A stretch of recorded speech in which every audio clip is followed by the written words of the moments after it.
दोस्तों नमस्कार, आप देख रहे हैं अवरल टाइम्स और मैं हूं आपके साथ सोनाक्षी दीक्षित। अयोध्या में भव्य राम मंदिर निर्माण के लिए 1 महीने पूरे हो गए। दशकों तक टेंट में रहे रामलला पिछले महीने 22 जनवरी को अपने भव्य गर्भगृह में विराजमान हुए थे। मंदिर में प्राण प्रतिष्ठा समारोह के 1 महीने बाद भी दर्शन के लिए उत्साह बरकरार है। श्री राम जन्मभूमि तीर्थ क्षेत्र ट्रस्ट की माने तो अब तक यानी 22 जनवरी से 22 फरवरी तक करीब 60 लाख राम भक्तों ने रामलला के दर्शन कर लिए हैं। फरवरी में हर दिन 1 से 2 लाख के बीच भक्त राम मंदिर के दर्शन के लिए पहुंचे। वेनेजुएला में अवैध रूप से संचालित सोने की खदान ढहने से करीब 14 लोगों की मौत हो गई। साथ ही हादसे में कई लोग गंभीर रूप से घायल हैं। यह खदान एक ऐसे दुर्गम इलाके में है जहां केवल घंटों की नाव की सवारी से पहुंचा जा सकता था। केंद्र सरकार ने 5 केंद्रीय सशस्त्र पुलिस बलों और असम राइफल्स के मौजूदा मानव संसाधन में करीब 24,000 कर्मियों की आरक्षित प्रतिनियुक्ति को मंजूरी दी है। गृह मंत्रालय ने CRPF, BSF, ITBP, CISF, SSB और असम राइफल्स में 23,958 कर्मियों की आरक्षित प्रतिनियुक्ति के लिए एक आदेश जारी किया। असम राइफल्स के अलावा इन 5 सशस्त्र पुलिस बलों को आतंकवाद रोधी अभियानों, सीमा की रखवाली, चुनाव कराने और देश भर में कानून व्यवस्था को बनाए रखने जैसे विभिन्न आंतरिक सुरक्षा के दायित्वों को पूरा करने के लिए तैनात किया गया है। जम्मू कश्मीर के किरू हाइड्रो इलेक्ट्रिक प्रोजेक्ट से जुड़े भ्रष्टाचार के मामले की सीबीआई ने जम्मू कश्मीर के पूर्व राज्यपाल सत्यपाल मलिक के दिल्ली स्थित आवास की तलाशी ली है। प्रधानमंत्री नरेंद्र मोदी आज गुजरात दौरे पर पहुंचे। यहां उन्होंने गुजरात वासियों को हजारों करोड़ रुपए के विकास कार्यों की सौगात दी। यहां उन्होंने अहमदाबाद में गुजरात सहकारी दूध विपणन महासंघ के स्वर्ण जयंती समारोह में भाग लिया। पीएम मोदी ने सहकार सम्मेलन के पीएम 1200 करोड़ रुपए की 5 नई परियोजनाओं का उद्घाटन किया, जिसमें पनीर, आइसक्रीम और चॉकलेट का उत्पादन किया जाएगा।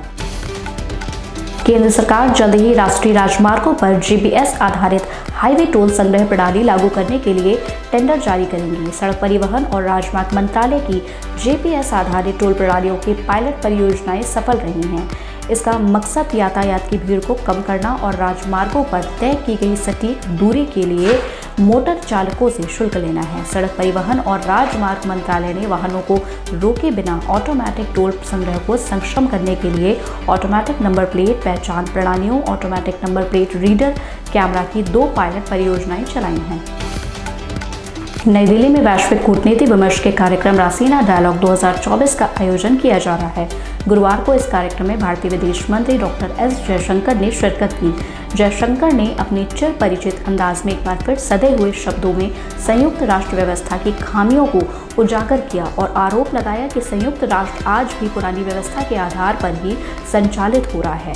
जयशंकर ने कहा कि जब संयुक्त राष्ट्र का गठन हुआ था तो उस वक्त इसके करीब 50 सदस्य थे। आज इसके 4 गुना ज्यादा सदस्य देश है। ऐसे में यह स्वाभाविक बात है कि संयुक्त राष्ट्र पुरानी ढरे के आधार पर नहीं चल सकता। अगर पिछले 5 वर्षों को देखा तो कई बड़े मुद्दे हैं जिनका हम बहुपक्षीय समाधान नहीं निकाल सके हैं, नतीजे नहीं मिल रहे हैं, तभी सुधार की मांग उठ रही है। कई मामलों में नियमों के साथ खिलवाड़ हुआ है। हम वैश्वीकरण की बात करते हैं, लेकिन तथ्य यह है कि वैश्विक व्यापार के नियमों में भी खिलवाड़ किया जा रहा है। ईडी ने दिल्ली सीएम अरविंद केजरीवाल को दिल्ली शराब घोटाले में पूछताछ के लिए 7वां समन भेज दिया है। केजरीवाल को इससे पहले ईडी 6 समन भेज चुकी है, लेकिन दिल्ली सीएम किसी न किसी वजह से ईडी के सामने पेश नहीं हुए हैं। अब 7वां समन जारी होने से अरविंद केजरीवाल की मुश्किल बढ़ सकती है। पिछले कुछ समय से टीम इंडिया के कुछ खिलाड़ियों के रणजी ट्रॉफी में खेलने को लेकर ड्रामा जारी है।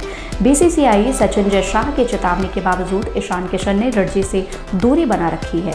वहीं श्रेयस अय्यर को उनके खराब फॉर्म के लिए इंग्लैंड के खिलाफ आखिरी 3 मैचों से टीम से बाहर कर दिया गया था। उन्हें भी रणजी खेलने की सलाह दी गई थी। हालांकि श्रेयस ने कमर में दर्द की वजह से रणजी से दूरी बनाई थी। अब उनकी चोट को लेकर बेंगलुरु के नेशनल क्रिकेट अकेडमी ने बड़ा चौंकाने वाला खुलासा किया है। बीसीसीआई को लिखी एक चिट्ठी में एनसीए ने श्रेयस को फिट करार दिया है। इसके बाद श्रेयस को बड़ौदा के खिलाफ खेलने के लिए कहा गया है। केंद्रीय मंत्री और अमेठी की सांसद स्मृति ईरानी ने हवन पूजा के बाद आज अपने नए घर में गृह प्रवेश किया। इस मौके पर उज्जैन में आए विद्वान ब्राह्मणों द्वारा गृह प्रवेश की पूजा संपन्न कराई गई, जिसके बाद सांसद ने अपने आवास में गृह प्रवेश किया। सांसद के साथ उनके पति जुबिन ईरानी भी मौजूद रहे। स्मृति ईरानी ने 2021 में गौरीगंज तहसील के मेदन बवैया गाँव में 11 बिस्वा जमीन खरीदी थी। इसी जमीन पर सांसद का आलीशान मकान बनकर तैयार हो गया। इसी तरीके की फटाफट खबरें देखने के लिए अवरल टाइम्स से जुड़े रहिए। धन्यवाद। वीडियो पसंद आई हो तो लाइक और चैनल को सब्सक्राइब करें, साथ ही बेल आइकन दबाएं ताकि आपको हमारे सभी नए वीडियो का नोटिफिकेशन मिलता रहे।